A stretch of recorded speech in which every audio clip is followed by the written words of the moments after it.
Sona garden. Hi views, మీ అందరికీ శ్రీరామనవమి శుభాకాంక్షలు. మేము శ్రీరామనవమి ఎలా జరుపుకున్నాం అనేది ఈ వీడియో అండి. సో శ్రీరామనవమి అంటే స్వామివారి కళ్యాణం అనుకుంటారు. స్వామివారి కళ్యాణానికి ముందు కూడా చాలా కార్యక్రమాలు దేవాలయంలో జరుగుతాయి. ఆ వీడియోని ఇప్పుడు చూద్దాం. ఇదిగోనండి మా ఇంటి దగ్గర రామాలయంలోని రాములవారు సీతమ్మవారు ఇప్పుడే కళ్యాణం జరిగింది. శ్రీరామనవమి పనులన్నీ అవగొట్టుకుని త్వరగా వెళ్ళాలని చెప్పేసి లేచాం. కానీ ఈరోజు ఎందుకో మా హస్బెండ్ హంసి అసలు త్వరగా లేవలేదు. ఎనీవేస్ ఎట్టకెళ్ళకి వాళ్ళని కష్టపడి లేపి రెడీ చేసి కంగారుగా వెళ్ళాము. అప్పటికి ఆల్రెడీ పూజ స్టార్ట్ అయింది. ఇంకా కళ్యాణం టైం కాదు కాబట్టి మేము ఇంకా టెన్షన్ పడలేదు. సో కళ్యాణం టైంకి ఎగ్జాక్ట్గా వెళ్ళాము. దానికన్నా ముందు ఒక పావుగంట ముందే వెళ్ళాము. ఒక పక్క దేవాలయంలో శ్రీరాముల కళ్యాణం కదండి, కళ్యాణంకి ఎవరొకరు పీటల మీద కూర్చుంటారు కదా, మా స్ట్రీట్లో వాళ్ళే కూర్చున్నారు. సో అక్కడ అందరూ కళ్యాణాన్ని వీక్షిస్తున్నారు, స్ట్రీట్లో వాళ్ళందరినీ.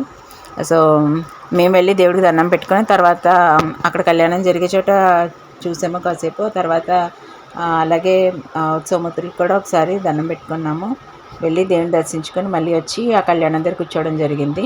సాధారణంగా సీతారాముల కళ్యాణం అంటే ఆ రోజు కళ్యాణం చేస్తారని అనుకుంటారు. కానీ ఆ కళ్యాణానికి ముందు మనం ఇతరుల కళ్యాణం చేసుకున్నప్పుడు ఎలా ఉంటుందో అలాగేనండి.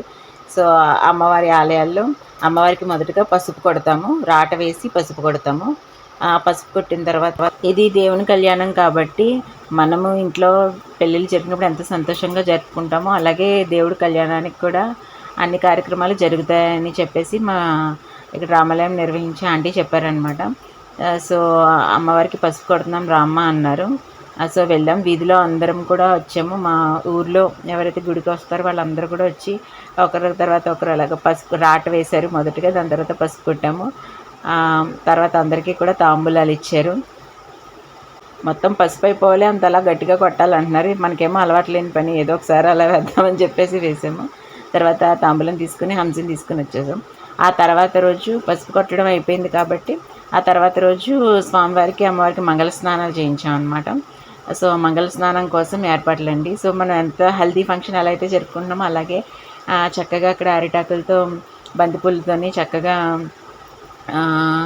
అక్కడ పసుపు కొట్టడానికి మేము ఇది క్లియర్గా పెట్టామన్నమాట. సో అలాగే ఉత్సవమూర్తిని తీసుకొచ్చి ఇప్పుడు ఇక్కడ ఇంట్లో ఊర్లో అందరూ వచ్చారు. అందరం కూడా అమ్మవారికి సీతమ్మ వారికి శ్రీరాముల వారికి మంగళ స్నానాలు చేయిస్తాము. సో ఎవరైతే ఈసారి కళ్యాణానికి పీటల మీద కూర్చుంటున్నారో వాళ్ళతో ఈ కార్యక్రమాన్ని ప్రారంభిస్తారనమాట. సో వాళ్ళు తీసుకొచ్చి ఇంకండి ఈ ఉత్సవమూర్తుల్ని మనం కళ్యాణంలో మా రాముల వారి గుడి దగ్గర మేము పెడతాం అనమాట. సో ఆ ఉత్సవమూర్తులు తీసుకొచ్చాము. ఇప్పుడు ఒక్కొక్కరుగా వచ్చి కాళ్ళకి పసుపు రాసి అమ్మవారికి బొట్టు పెట్టి వాళ్ళిద్దరికి కూడా మంగళ స్నానం చేయించడం జరుగుతుంది. ఈసారి రాములవారి కళ్యాణంకి వీళ్ళే పీటలపై కూర్చోబోతున్నారనమాట. సో ఆవిడతో మొదటగా ప్రారంభించాము. చూడండి, ఇక్కడ మేము పెళ్ళికి ఎలాగైతే హల్దీకి చేస్తామో అలాగే చక్కగా జల్లెడికి పువ్వులు అవి కట్టి చాలా అందంగా మేము చేశారు. చాలా అంటే చాలా బాగుంది. సో కళ్యాణం అంటే కళ్యాణం ముందు రోజే ఇలాగా అని చెప్పేసి నేను అనుకున్నాను. కానీ అలా కాదు, చాలా చిన్న రామాలయం అయినప్పటికీ కూడా చాలా బాగా చేశారు కార్యక్రమాలన్నీ కూడా. పెళ్ళంటే ఎంత హడావిడిగా, ఎంత సంతోషంగా, ఎంత ఉత్సాహంగా చేసుకుంటామో, ఆనందంగా ఇంటిల్లిపాది ఊరందరినీ పిలిచి ఎలా చేసుకుంటామో అలాగే అన్ని కార్యక్రమాలని రాముకి సీతమ్మ వారికి చేశారు. చాలా బాగుంది.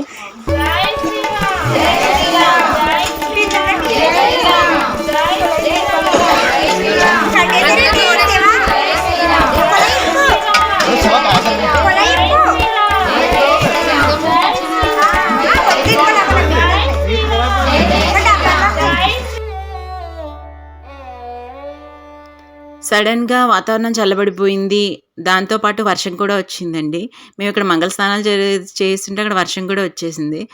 ఇంకా ఫుల్గా వర్షము. అందరం కూడా చక్కగా హల్దీ అయిపోయిన తర్వాత మనం ఇంట్లో హల్దీ అంటే ఆ పసుపు రాసుకోవడంతో పాటు స్నానం కూడా అందరం కూడా తడిచిపోతాం. అలాగే చక్కగా చాలా బాగా చేసుకున్నారు, చాలా సంతోషంగా. మా హంసి కూడా వచ్చింది లోపు. తనకి ఎల్లో డ్రెస్ వేసి తీసుకొచ్చాం, నిద్రపోయింది యాక్చువల్లీ. లేచేసరికి మళ్ళీ తీసుకొచ్చారు, మమ్మీ తీసుకొచ్చి ఇచ్చారు. సో ఈలోపు స్నానం అయిపోయింది. అందరం కూడా చక్కగా పసుపు నీళ్ళు చల్లుకొని సరదాగా ఆడుకున్నాము. ఉదయాన్నే ఎట్టకేలకు కళ్యాణం అయిపోద్దేమో అనుకున్నాము. దానికన్నా ముందే ఆలయానికి చేరుకున్నాము. సో, అందరూ కూడా మా హంస అయితే ఇంకా దండాలు వదలదులెండి. దీని భక్తి మరి పెద్దయ్యకి ఎలా ఉంటదో తెలీదు. ఇంకా వాళ్ళ నాన్న అక్కడ దేవుడి దగ్గర అక్షింతలవి తీసి మాకు వేస్తున్నారు. అండ్ అక్కడ ఓ పక్కన కళ్యాణం జరుగుతుంది. ఇక్కడ దేవునికి తెచ్చినవన్నీ అందరూ సమర్పిస్తున్నారు. సో, మనం ఈలోపు కొబ్బరికాయ కొట్టొద్దామని చెప్పేసి మా హస్బెండ్ తీసుకెళ్లారు. వెళ్ళి అక్కడ దేవుని దగ్గర దీపం వెలిగించి, కొబ్బరికాయ కొట్టి, దేవుడికి దండం పెట్టుకొనొచ్చాము. హంసి బర్త్‌డేకని టీ షర్ట్ బుక్ చేశానండి మా హస్బెండ్‌కి. కానీ బర్త్‌డే టైంకి రాలేదు. బర్త్‌డే టైంకి రాకుండా ఆ తర్వాత రోజు వచ్చిందనమాట. ఇంకా ఆయన వేసుకుంటానని వద్దొద్దు శ్రీరామనవమి ఉంది కదా! ఆ రోజు వేసుకుందు గాని అని చెప్పేసి ఈరోజు వేయించాను.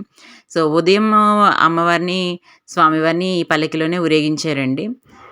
సో, ఊరేగించిన పల్లకి అనమాట. ఆ పల్లకిలో ఊరేగించిన తర్వాత ఇక్కడ కళ్యాణం స్టార్ట్ అయింది. మాక్సిమం వీధిలోళ్ళందరూ కూడా వచ్చారు. ఇంకా కళ్యాణం ఇప్పుడు జరుగుతూ ఉంది కాబట్టి ఇంకా కంటిన్యూ అయిన తర్వాత ఇంకెక్కువ మందొస్తారు. చాలామంది కూర్చొని కళ్యాణాన్ని వీక్షిస్తున్నారు. వీళ్ళే పీటల మీద కూర్చున్నారనమాట. ఓ పక్కన మిగతా వాళ్ళు పానకాన్ని కలుపుతున్నారు. వడపప్పు, పానకం కంపల్సరీగా ఇస్తారు కదా శ్రీరామనవమికి. వడపప్పు, పానకాన్ని ప్రిపేర్ చేస్తున్నారండి. గుడికి సంబంధించిన వాళ్ళు. బెల్లం, దానికి సంబంధించి మిరియాలు, బెల్లం ఇవన్నీ పగలగొడుతున్నారనమాట. ఇంకా మా హంసీ ఫ్రెండ్స్ వచ్చారు. దానికోసమని చెప్పేసి దానికి కూడా ఇది ఎప్పుడో చిన్నప్పుడు రస్నాస్ అలాగా ఫ్రిడ్జ్‌లో పెట్టి ఐస్ క్రీమ్‌లాగా ఐస్ ఫ్రూట్ అంటారు కదా దాన్ని. అలాగే చేసేస్తారు. సో, మళ్ళీ ఇప్పుడు చూసాను నేను వాళ్ళు కొనుక్కొని తెచ్చి మళ్ళీ హంసీకి తెచ్చి ఇవ్వడం జరిగింది. సో, పక్కన వాళ్ళు అలా కూర్చొని ఉన్నారు. ఓ పక్కన ఈ హడావిడంతా అలా జరుగుతుంది. సో, కార్యక్రమం అయింది. కార్యక్రమం అయిన తర్వాత స్వామివారికి కట్నాలు చదివించారు. ఆ తర్వాత తాంబూలాలు ఇచ్చారు. తర్వాత వడపప్పు, పానకం, పాయసాన్ని అందరికీ పంచడం జరిగిందనమాట. సో, చాలా చక్కగా జరిగిందండి. చిన్న రామాలయం అయినప్పటికీ కూడా చాలా బాగా చేశారు. సో, మా హంసి పానకం తాగుతూ "నువ్వు కూడా తాగమ్మా" అని తాగిపిస్తుంది. నాకు ఇచ్చారు అంటే లేదు తను తాగిపించేదే తాగమని గొడవ. సో, ఇంత ఎందుకులే అని చెప్పేసి ఇంకా తను ఇచ్చిందే తాగుతూ కూర్చున్నాను నేను. సో, లిల్లీ ఆల్సో చాలా వాళ్ళకి పానకం బాగా నచ్చేసింది. బాగా కలిపారు. ఇంకా భక్తులొచ్చి రాముల వారిని దర్శించుకుంటున్నారండి. అలాగే కళ్యాణానికి అందరూ విరాళాలు కూడా ఇస్తున్నారు.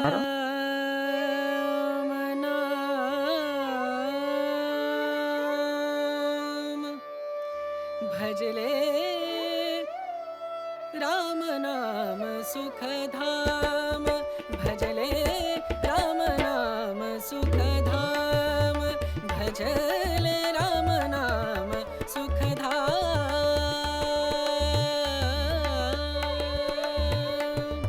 तेरा पूरन हो सब काम तेरा पूरन हो सब काम भजले राम नाम सुखधाम भजले राम नाम सुखधाम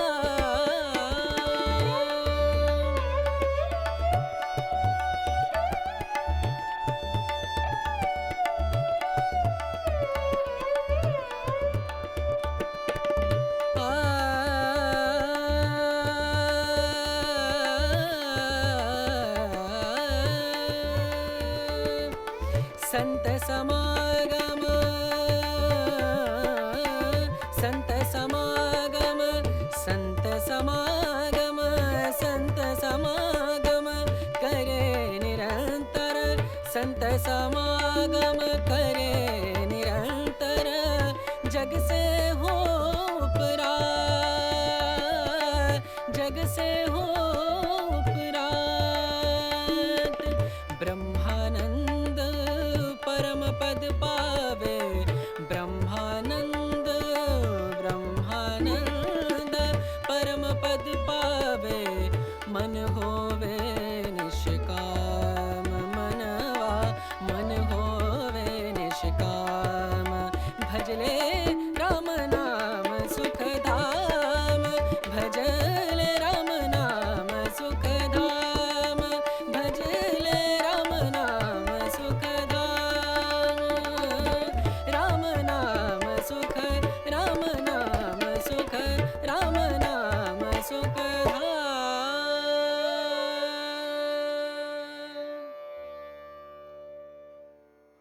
ఇదండి మా చిన్న గ్రామంలో రాముల వారి కళ్యాణాన్ని మేము ఈ విధంగా జరుపుకుంటాం. మన ఇంట్లో వివాహాన్ని ఎంత సంతోషంగా జరుపుకుంటామో అదేవిధంగా రాముల వారి కళ్యాణాన్ని కూడా చక్కగా పసుపు కొట్టి మంగళ స్నానాలు చేయించి పెళ్ళికొడుకుని పెళ్ళికూతుర్ని ఊరంతా ఊరేగించి రాముల వారికి కళ్యాణం చేస్తాము. ఆ తర్వాత ముత్తైదువులందరికీ తాంబూలాలు ఇచ్చి వడపప్పు పానకం ప్రసాదంగా ఇచ్చి ఊరందరినీ పిలిచి ఊరంతా కలిసి స్వామివారి అమ్మవారి కళ్యాణాన్ని ఎంతో చక్కగా మన ఇంట్లో పెళ్ళి అయితే ఎంతలా చేసుకుంటామో అలాగే అమ్మవారి స్వామివారి కళ్యాణాన్ని చక్కగా అందరూ కలిసి చిన్న గ్రామమైన మా గ్రామంలో రాములవారి కళ్యాణాన్ని ఈ విధంగా జరుపుకున్నామండి. చూసారు కదా, మీకు ఈ వీడియో ఎంతో నచ్చిందని అనుకుంటున్నాను. మరిన్ని వీడియోస్ కోసం సోనా గార్డెన్ని లైక్ చేయండి, షేర్ చేయండి, సబ్స్క్రైబ్ చేయండి.